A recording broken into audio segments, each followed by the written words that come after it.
In today's video, we're going to talk about how you can become a millionaire with a low salary. A remarkable case is the story of Ronald Read, who, after his death in June 2014, had his face featured in all the media due to a secret he hid from everyone, including his own family. Ronald managed to amass $8 million, a significant fortune, and he definitely wasn't one of the classic millionaires you see around. Ronald was different. He grew up on a poor farm, completed high school, and worked as a janitor with a minimum wage for most of his life. In the 2000s, custodians earned around $22,000 per year, which Ronald managed to turn into $8 million. And I know how he did it. The first lesson is the wealth formula. The most important thing Ronald knew was the secret wealth formula that schools don't teach you. The formula is the amount of money you receive compared to the amount of money you have going out. So, income minus expenses equals cash flow. If you have a positive cash flow, you have money left to invest. If you have a negative cash flow, you're in debt. Suppose your monthly income is $5,000. If your cash flow is $0 or negative, it means your expenses are $5,000 or more. In this case, you'll never be financially free. If you spend between $0 and $5,000, then a positive cash flow can be achieved after saving enough. You can make your money work for you in order to generate future revenue. Lesson number 2. How much money you've saved at your current age is the key to measuring if you're on track to becoming a millionaire by 65. You need to know this so you can adjust your finances before it's too late. If you begin saving at the age of 20, you will need to save $204 a month to retire as a millionaire at the age of 65. If you begin saving at the age of 30, you must save $443 every month. At the age of 40, $1,200 per month. At 50, the monthly payment is $2,795 and so on. The earlier you begin, like with most things in life, the easier it will be to accomplish the desired outcomes. But since I don't know your personal financial situation, these calculations are based on some assumptions. The first is that you start with nothing. The second is that you need to increase your investment by 7% each year. And the third is that you increase your monthly contributions each year by 2% to keep up with inflation. So if you put $100 in the first year, you'll put $102 in the second year, and so on. Of course, these mathematical calculations change based on many factors, but the sooner you start saving, the better.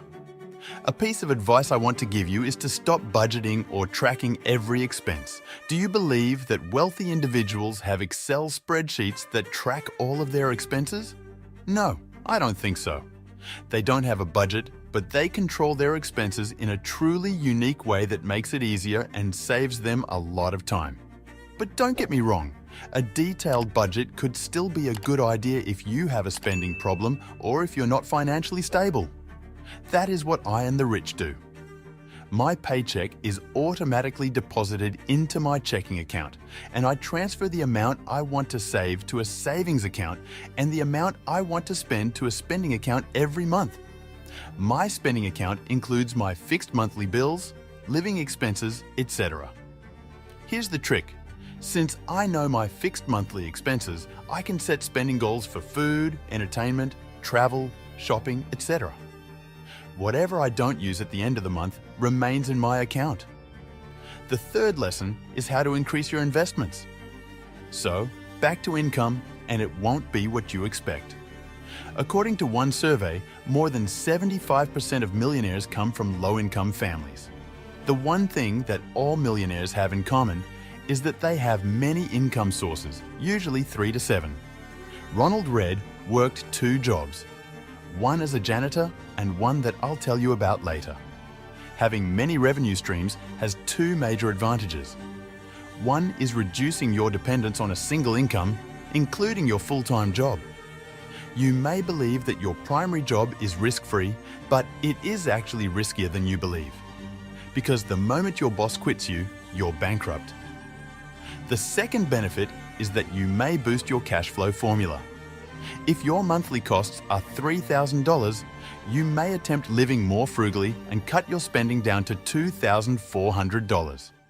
But there will always be a limit to how much you can save, because surviving on nothing but rice and water also requires money. However, if you can earn just a little bit more, say $100 each week, your cash flow will improve dramatically. You may go the typical path of working extra, asking for a raise, or even seeking a better job to make more money. Another option is to do what I used to do when I worked full-time: start a side job. It's a great way to earn extra money.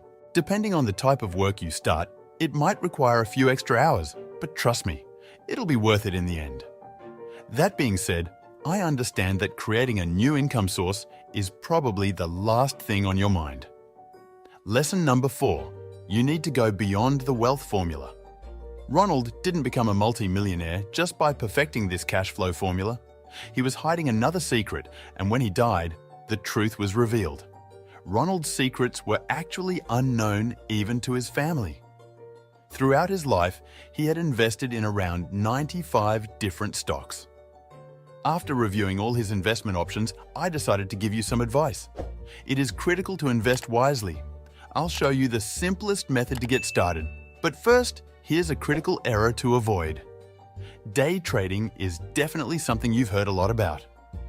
Many advertisements on TikTok, Instagram, and YouTube show people examining charts and buying and selling 20 times per day in the hopes of generating a rapid profit. You might think it's really exciting and the key to getting rich. What they don't tell you is this: 90% of day traders are losers. Ronald never traded because of his knowledge. He was an investor who focused on the fundamentals of a company, which means he analyzed the company's intrinsic value and made sure the investment made sense quantitatively and qualitatively. So he wasn't going to invest his life savings in risky stocks like GameStop and AMC. Lesson 5. Ronald Reed's plan was to invest long-term. His money had accumulated over decades, and he continued to put a percentage of his janitor's wage to his investments every month. Assume you save $1,000 and earn 10% interest in the first year. You would earn $100. You'd earn $110 in the second year. Why? Because your investment is now worth $1,100 thanks to the interest earned in the first year. Your investment is worth $1,210 after the second year, so your third year interest would be $120. If we graphically represent this process, we can see an exponential growth curve. This is why Albert Einstein referred to compound interest as the world's eighth marvel. This is how Warren Buffett made 99% of his fortune. Lesson 6. Your response to any unexpected events is what matters most. What would you do if the stock market were to crash? You'd probably sell out of fear of losing your life savings. Ronald saw 11 stock market crashes but always kept onto his money because he knew the secret. The best option was to keep investing for the long run. As a result, never panic in such situations.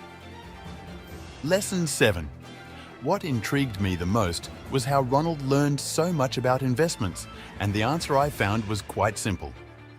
Ronald went to the library and read the Wall Street Journal and other free publications. He spoke with his neighbors who worked at banks in order to understand more about money and how things work. And fortunately, you're doing the same thing right now by watching this free video. Even if you have to pay $8 to read a book, you're effectively getting decades of information from the author for a few cents. Lesson 8. Nobody is perfect, not even Ronald Reed. Despite his intelligence, several of his investments flopped badly. Despite these setbacks, he continued investing because his investments were diversified with other stocks. We all make mistakes, but I'm here to tell you never to give up. However, keep in mind that one thing you can't go wrong with is how you save money. Subscribe for more weekly investment tips. Leave a comment below. Happy investing!